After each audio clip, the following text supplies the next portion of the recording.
गुरुदेव भगवान की जय।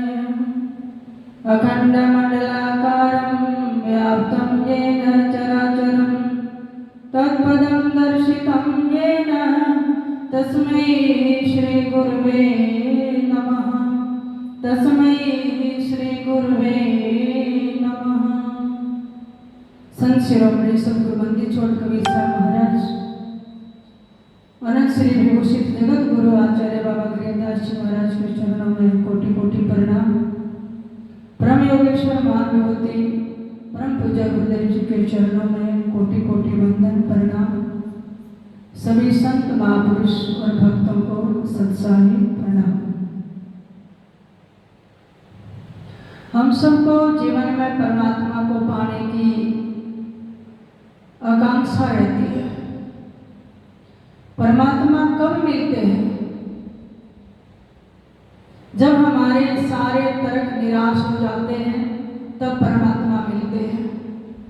जब हमारी सारी परिभाषाएं टूट जाती हैं तब परमात्मा मिलते हैं। क्योंकि अगर हमने परमात्मा की परिभाषा कर दी अपने विचार से, शब्दों से, बुद्धि से, मन से, तो परमात्मा बहुत छोटा हो गया। और परमात्मा बुद्धि का विषय नहीं है। बुद्धि बहुत सुंदर है, परमात्मा विराट है। बुद्धि तो तर्क जाल में अपना हिसाब किताब रखती है, कपटी है, चालाक है, लेकिन परमात्मा तो हृदय की नजदीक है। बुद्धि की, मन की, इंद्रियों की पकड़ में नहीं आता है। इसलिए तो दरिया साहब ने बड़ा सुंदर लिखा, मन बुद्धि चित्त अहंकार की है त्रिकुटी लग दौड़े, जन दरिया से परे पार वरण की पोरे। मन बुद्धि चित्त अहंकार इनकी दौड़ केवल त्रिकुटी तक है। इससे परे जो पार वरण परमात्मा का की पोर है, धाम है, वहां पर इनका गमन नहीं है। इसलिए गरीबदास महाराज ने भी बड़ा सुंदर वाणी में फरमाया, गरीब अंत मंत उस कंत का कोई न जाने फेरे, हमसे आगे बहु कथे हम भी थाके हेरे। अंत मंत उस कंत का, यानी कंत उस मालिक परमात्मा का अंत कोई नहीं जान सकता है। ना हमारे मंतव्य में आ सकते हैं। हमारे से पहले भी बहुत कथ कर चले गए और हम भी हार गए। इसलिए वेदों में, शास्त्रों में परमात्मा को नेति नेति कहा, न नीति नहीं, जिसका कोई अंत नहीं है। हम तो सब अपने अनुभव से बखान कराएं, परमात्मा ऐसा है, परमात्मा ऐसा है, जिसका जितना अनुभव में आया। एक गांव में एक साधु अपने हाथी को लेकर आए। उससे पहले गांव में किसी ने हाथी नहीं देखा था।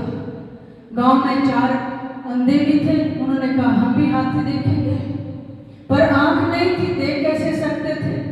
तो हाथी के सूंड को एक अंधे ने छुआ, पूछा कैसा हाथी? ये तो मुसल जैसा है।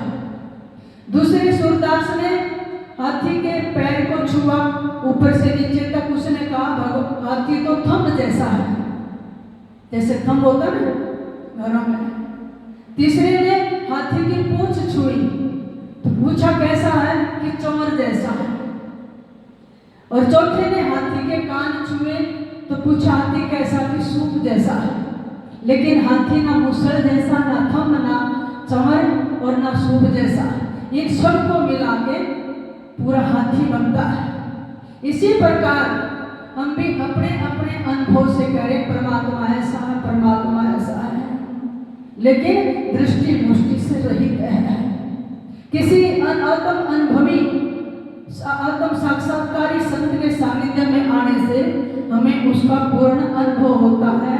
लेकिन जो पूर्ण अनुभव है हम उसको भी नहीं बता सकते हैं, क्योंकि कबीर साहब ने फरमाया, कबीर आत्म अनुभव ज्ञान की जो कोई पूछे बात, सो गंगा गुड़ खाए के कहे कौन मुख बात। जिसको आत्मा का अनुभव हो गया, परमात्मा की प्रीति पूर्वक प्रतीति हो गई, उससे पूछोगे परमात्मा कैसा है, वो तो गूंगे कैसी शर्करा खाए और मुस्काए।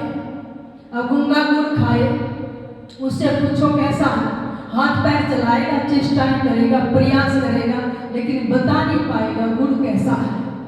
अगर 100 प्रयास करने के बाद बता भी दे कि गुण इतना ही कह सकता मीठा है, लेकिन कैसा मीठा है भाई, जब तक अपनी जीवा पर नहीं आएगा तब तक मिठास का नहीं पता चलेगा। तो ऐसा है परमात्मा जो हमारी दृष्टि में मुष्टि में नहीं आता है। इसलिए शंकाएं वातान है जिसमें बुद्धि सीमा के पार झांकती है, और जो सत्य है वह ठीक से नहीं बोल सकती, उसे तुतलाहट में आती है। बुद्धि हमेशा तुतलाती है कि परमात्मा ऐसा है, इसलिए हम परमात्मा को नहीं पा सकते, परमात्मा ही हमारे तक आता है। आज तक कौन पहुंचा परमात्मा तक? परमात्मा ही हमारे तक पहुंचे हैं। तो एक ही सॉल्यूशन है, जहां है जैसे है परमात्मा को पुकारो, पुकारने से मिलता है। जिस दिन हृदय गदगद हो जाएगा, आह्लादित होगा, भावपूर्ण उसको पुकारेंगे, कृतज्ञता के भाव से आप भर जाएंगे, तो चारों तरफ से दौड़ता हुआ परमात्मा आपकी तरफ आ जाएगा। छोटा सा बच्चा पलने में लेटा होता, भूख लगती है, रोता है, वो कहीं नहीं जाता है, वो केवल रोता है, पुकारता है, तो माँ जहां भी है दौड़ती हुई उस तक आ जाएगी। अब बच्चे में कहाँ पैरों पर खड़ा हो सकता है? पलने में, तो माँ ही उस तक आती है। इसी प्रकार हम जहाँ हैं जैसे हैं भगवान को पुकारें, और जिस दिन ये अहोभाव आपके भीतर जागेगा तो भीतर से आप देखना परमात्मा उतरने लगता है, और ऐसा अनुभव होगा, मेरी गोद में भूगोल, बाहों में आकाश, आंखों में ग्रह नक्षत्र की दौड़ती हुई स्वर्ण रेखा, आज मैंने अपने को विराट होते देखा है। झुकाई कदमों में जब से तेरे खुदी मैंने, तो पाई जिंदगी में एक नई खुशी मैंने। जिस दिन अपनी खुदी को, अपने अहंकार को परमात्मा के सद्गुरु के चरणों में झुका देंगे, उस दिन अपने भीतर ही एक नई खुशी और उतरता हुआ परमात्मा महसूस होगा। इसलिए सभी भक्तों ने, मीरा ने, कबीर, नानक, ध्रुव, प्रहलाद, सबने भगवान को पुकारा है, ये प्रभु आप कब मिलोगे? हम तो जहाँ हैं जैसे हैं, आप ही हमें खोज लो। हमारे इतने बड़े पैर कहाँ हैं? छोटे पैर, आपकी यात्रा बहुत लंबी है, तो हम कैसे पहुंच सकते हैं? आइए हम भी परमात्मा को पुकारते हैं।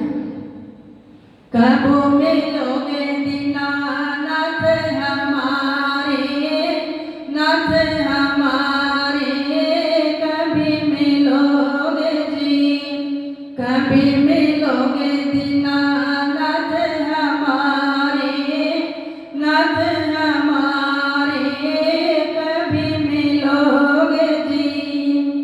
जैसे मिले प्रहलाद भगत को, प्रहलाद भगत को, खम्भ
कभी मिलोगे दीनानाथ हमारे, नाथ हमारे, कभी मिलोगे जी।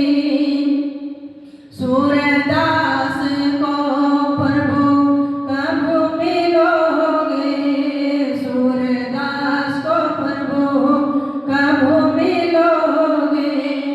टप टप टप करते नैन हमारे, कब मिलोगे जी। टप टप टप टप करते नैन हमारे, नैन हमारे, कभी मिलोगे जी।